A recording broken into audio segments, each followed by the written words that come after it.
In this tutorial, I want to show you how you can change the way the errors show up whenever you go to print something in Excel. Like for example, the summary, we have a div 0 for northeast, which will by default show up as div 0 whenever you go to the print preview. Let's just say we wanted this to show up as dashes or blanks instead. To do this, we can go to the page layout tab at the top, and under the page setup grouping, we're going to click on print tiles.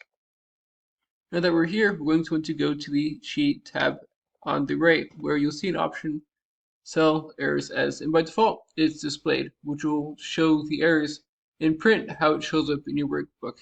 But you can change this to be blank, dashes, or NAs for more consistent errors. Let's just say I click on blank, and I go to print preview. Now the div 0 shows up as a blank. Likewise, I can go to print tiles. I can have it be dashes, print preview, the error will show up as dashes. Or I can have be an A, which print preview will show up as an A.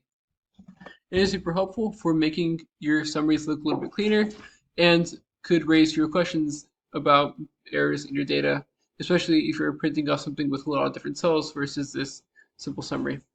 As I'd hope you found this tutorial to be helpful. If you did, like, subscribe, comment. Thank you for watching. Have a great day.